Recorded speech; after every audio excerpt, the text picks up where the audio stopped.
Okay, you guys, welcome to the VIP coaching call tonight. I'm so pumped that you guys all made it, took the time out of your night to jump on and party with me and Amy for a little bit.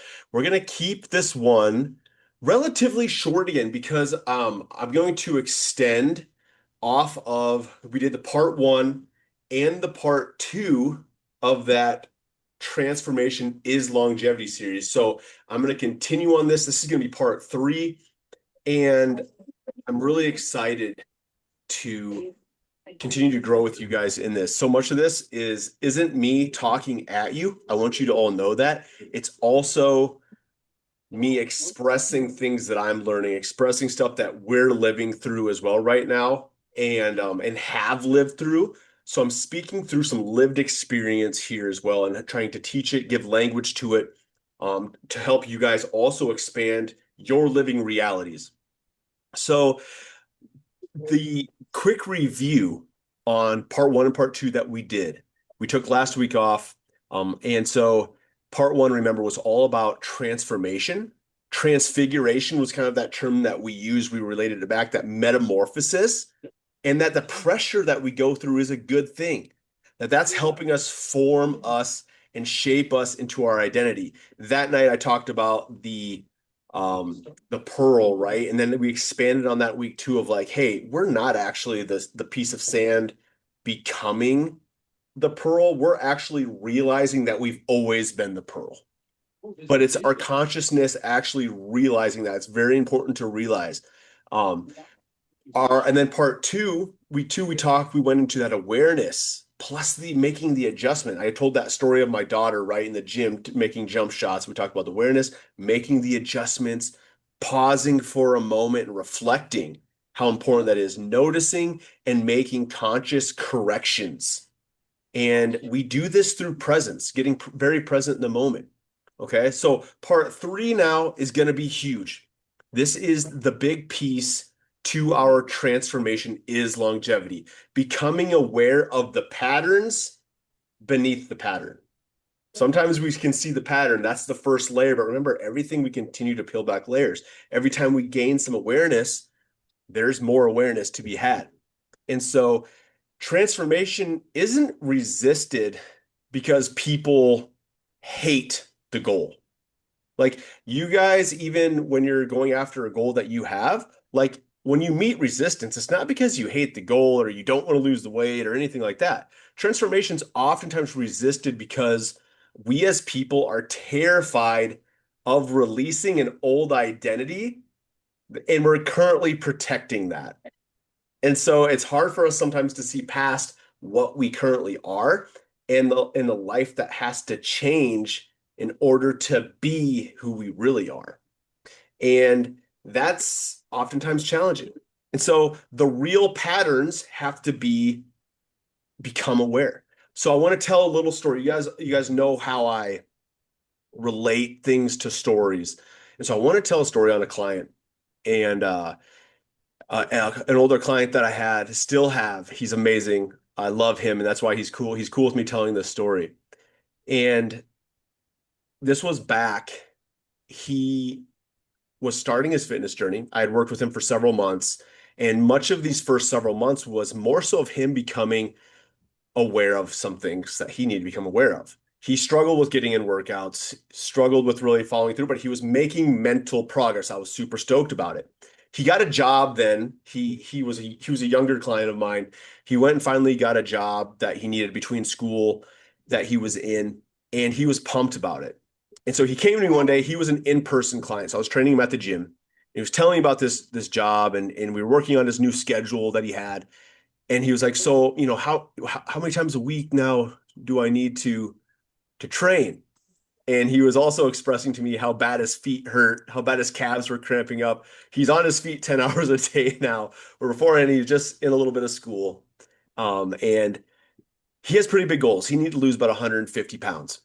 And so he's expressing to me of how sore he is from standing on his feet all day in his first week of work. And he's dehydrated. And I'm talking to him like, okay, I'm like, this is why it's so important now to meal prep. This is why it's so important to hydrate. You're getting used to this new piece. And so he's figuring out his schedule with me. He's like, okay, well, I don't work these 3 days. So I'm thinking I'll get in some of your workouts on those 3 days. And I'm like, and the other days. And he's like, well, I got work on those days. I'm like, so do the rest of us, man. Like this is his first like big job and his life is changing. And so it's so hard for him to see anything different than these 10 hours of work a day. And you can tell it's like a struggle for him to think like there's another 30 minutes of the day. It's like, and I had to explain to him, I'm like, dude, like you don't need 14 hours of sleep, to like we all like this is a new progress. It's going to take some time. I understand, it's going to take some time to get used to. And so I'm trying to walk him through this, and I can tell he's a little stressed out with the thought of working out 6 days a week. And I was like, remember, it's just 7 days of weight training. Like, you have 3 days of lifting, you have a couple walks in there, we have mobility. And so it's hard for him to fathom this. And he's like, well, man, like I need a break. And I'm like, and I looked at him, I'm like, man, I'm like, remember, like, and so we get done talking and he goes, so what do I need to do for my calves not to hurt, my knees not to hurt, and my feet not to hurt? And I go, man, like lose this weight.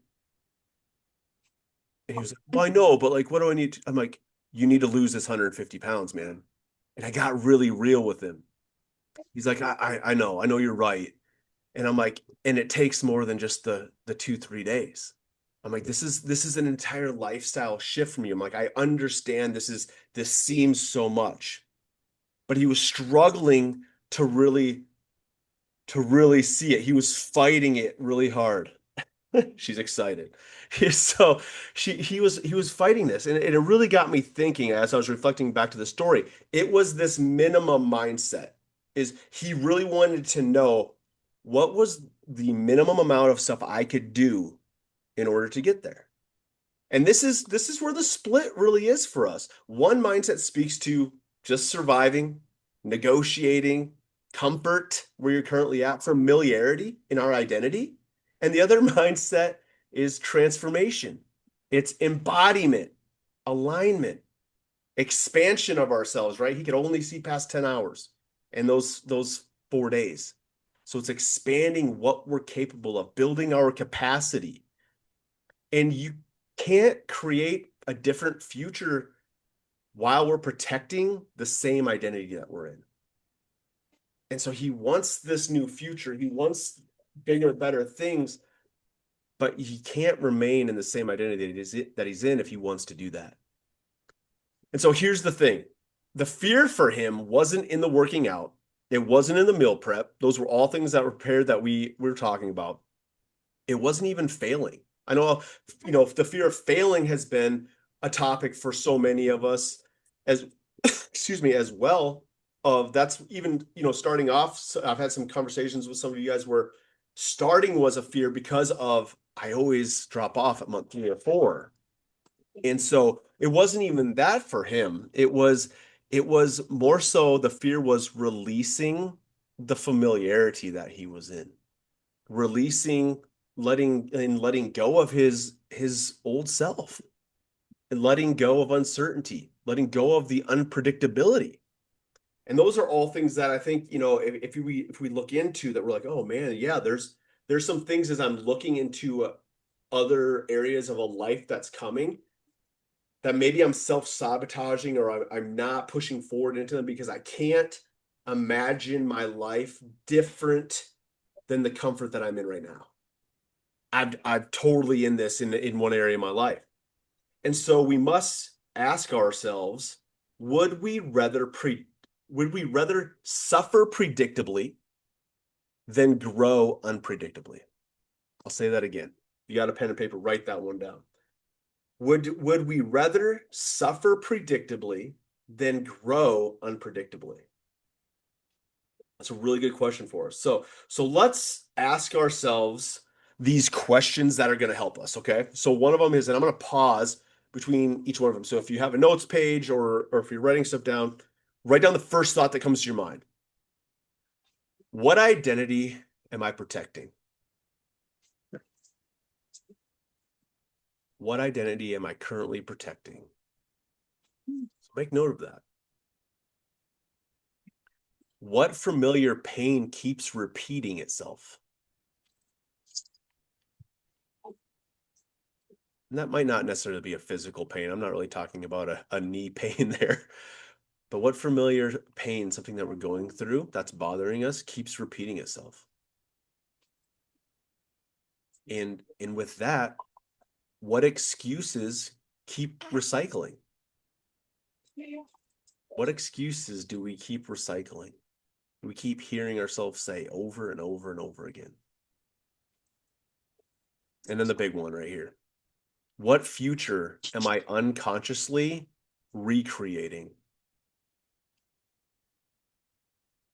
And a lot of times that future that you're unconsciously recreating is just repeating the past. That wasn't so much of a question. That was me just trying to get clear with you guys.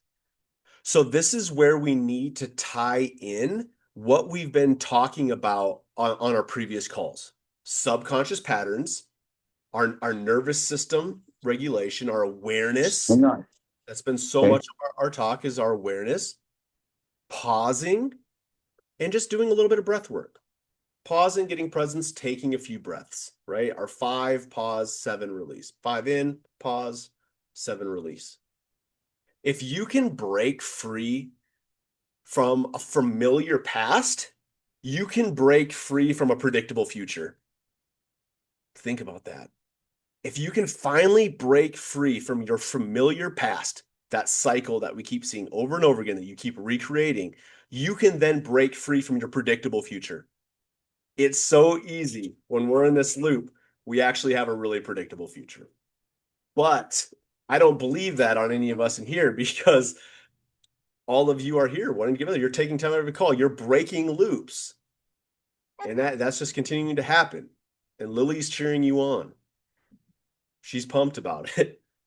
So what is one huge behavior your future self would stop negotiating with? Here's some examples of things that we negotiate with. Packing meals, meal prepping, a morning walk, hitting snooze, just going to bed and getting off our phones. It's a bad one for me. I've been like twittering it up. I guess it's X now, but like hard lately. Instead of just going to bed, like turn my phone off, go to bed. Getting enough water in, tracking our food, being honest with ourselves. Like, are these things that we negotiate with ourselves subconsciously? Workouts or just maybe setting boundaries with ourselves. Transformation really happens when the new identity that we know is us becomes more familiar than the old one. Guys, this is really important because your life changes when your old pattern stops feeling like home. I had to realize that my life really changes when my old patterns stop feeling like home. Me and Amy went out on a date night on Friday night and we talked about this. She brought it up again. It was her. But we have this, like, we used to have this 3-year loop where it was like we would just repeat the same 3-year cycle. And I didn't really recognize, she brought it up to me like 3 years ago. It was actually 6 years ago. And then it was 3 years ago because we repeated that same 3 years. And then it was like, we're at that, about that 3-year mark again right now. And she brought it up and she was like, this, we were talking about how, improvement in our relationship and things like that. And we're like, yeah, we're stepping out of this loop. And part of it was like, and I was kind of like, man, I haven't even thought about it. And that's part of breaking out of the loop is also, I'm not always dwelling on it. It's not always consuming me. And so that's what happens though, when the old patterns stop feeling like home. They stop controlling you. They stop owning you because you continue to expand, you continue to grow, and you stop having a familiar past dictating a predictable future. And now you can break free from your predictable future. It's very, very important that we just continue down this journey. And I know that's why each and every one of you are here. So on this last 10 minutes that you have scheduled tonight in your calendar from that 7 to 7:30, I want you to, again, take a few moments to yourself after you get off the call. Don't just rush on to the next thing. Don't turn on Instagram, whatever. Take a few moments, pause, do your breaths, and reflect on a few of those things. Okay. If any of those little questions that we had above triggered a thought in you, go back to that thought and think about it for a few minutes. Take a few notes on it. Take a few minutes to journal and document that stuff so you can expand on it. Just let your hand go. If you don't even know, like, I don't know how to journal, you're not talking to anybody. You're not trying to write a blog post. You're writing down you. You're sharing with yourself, and let your spirit come out with you and write and put feelings down and give yourself revelation on these things. That's how you expand and grow, is taking that time. And that's probably the hardest thing in today's world, is for us to take the few moments and get present so we can actually expand, so we can actually grow and continue being our true self. So I'm going to leave you guys with that last 10 minutes here. We're going to keep cooking on this, you guys. I'm going to keep leaning into it myself. And I hope we can continue just to serve in this capacity, and we'll keep going. So love you guys. I appreciate you jumping on the call tonight, and we'll talk to you on the next one. Bye. Bye. Guys. Love you. Thanks. Bye. We'll see you later. Bye.